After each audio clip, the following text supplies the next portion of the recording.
For this week's video, we're going to be discussing and looking over my table saw. This is a Delta 10-inch 13 amp that I purchased in 2019. It has been the heart of my shop and I have not regretted this purchase.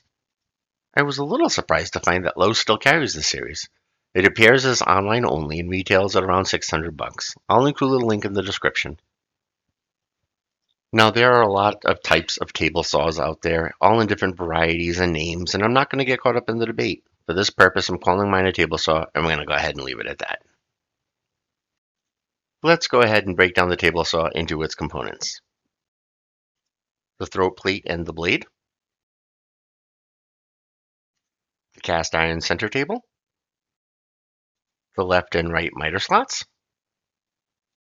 the left and right table extensions, and the sliding fence.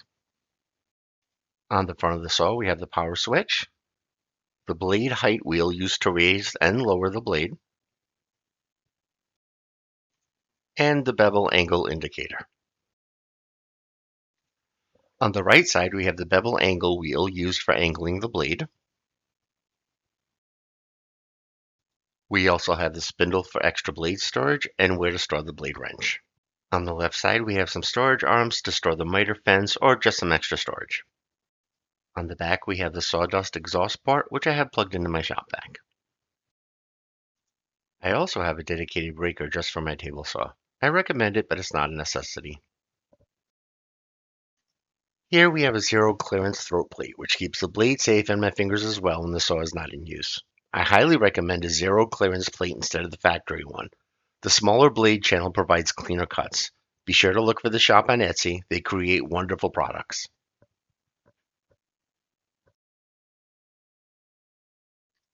Here we have the blade and the riving knife. The riving knife is critical in preventing kickbacks and binding. I would never recommend to remove this. It's critical to operations. This is the factory blade guard. There are plenty of videos pro and con on keeping it on the saw. I obviously don't have it on mine, but I highly recommend if you are new to table saws to keep it on until you're comfortable with your saw. Using the bevel wheel, you can set any angle on your saw blade. Sadly, the factory provided guide is seldom accurate. I recommend getting a magnetic one like this to be as accurate as possible. This is the fence. It slides across the table and locks when you need precise measured pieces. Mine currently has the provided edge removed and a sacrificial one clamped in its place. This allows me to get right up against the blade without hurting the fence or hurting the teeth of my blade. Let's go ahead and talk about push sticks. These are the black ones that came from the factory. They've seen some use and some battle scars. They are usually my go-tos. These orange ones are for dados and any cut where the blade doesn't protrude. I don't recommend these as they are not safe at all. They are non-skid and usually most used on joiners. This is a homemade one, as a lot of woodworkers do, they make their own. As long as it's safe, you can find plenty of patterns online to make your own. Ripping wood through the table saw requires pressure in 3 specific directions. We're going to go ahead and go through them all. First is the forward direction, feeding. Second is downward, holding the piece to the table.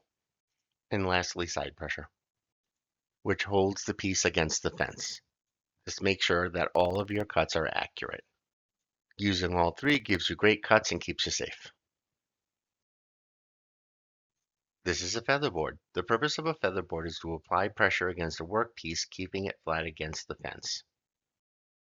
The aluminum rails slide into the miter slot and the direction is noted on the tool. It's not always necessary, nor is it even a necessity, but it's an important safety tool when you need an extra set of hands. It's important to note that the featherboard should always be before the blade, never at the same point at the blade or after the blade.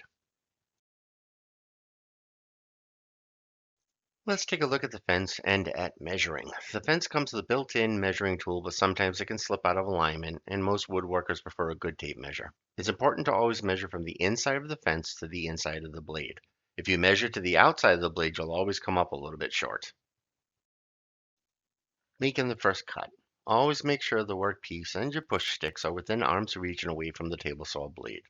Let's take a minute and talk about where to stand.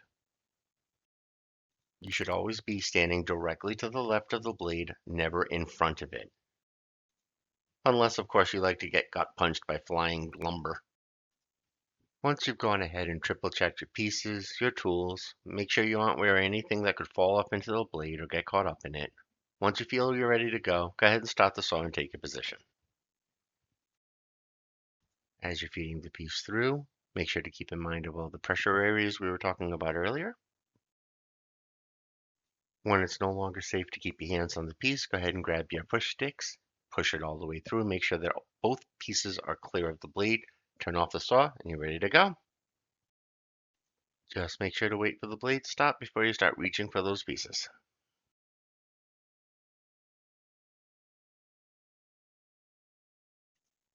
Now let's go ahead and talk about the crosscut sled. The important parts of a crosscut sled are the two vertical pieces and the horizontal bed. I made this one in an earlier video. You can go ahead and go check that out if you want. Underneath the crosscut sled are two rails that slide on both the left and right miter slots. These are usually made up of hardwood. There are some that are even made up of metal. These slide on both the left and right miter slots, if I can find them. While I try to figure out where to put that, you may notice that my outfeed table has some slots cut into it that correspond with the rails on the table saw. This is so I can cut from one end to the other, clear and free. You may also notice this large section, which reminds me of where my fingers should not be.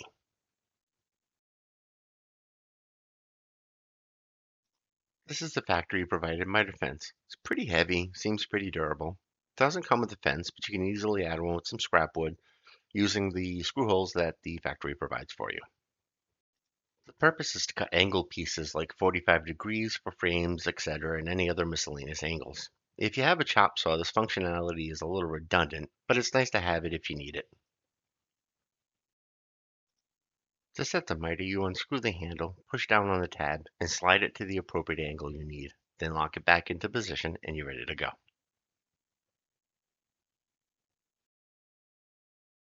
Once you have it set where you want it to be, place your workpiece against the fence and hold it tight. Of course, keep your fingers well out of the way of the blade. Now, as luck would have it, I need to change the blade today, so we might as well walk through it. I am not, nor will I ever be, a blade fanatic. There are several brands to choose from, just choose the one that best fits your budget. We are going to start by removing the throat and raising the blade as far as it possibly can go up.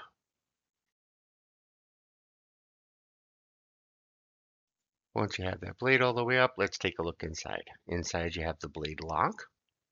This stops the blade from turning, and then you have the auger which holds the blade in place.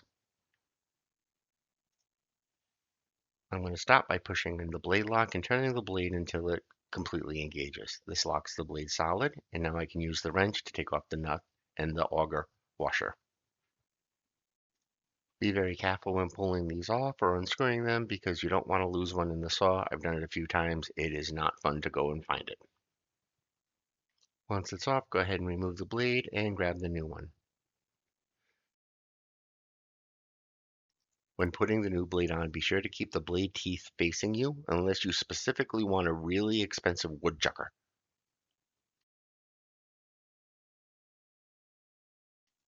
Go ahead and lock the blade and tighten the bolt back on. Remember, the bolt should be snug, not exceptionally tight.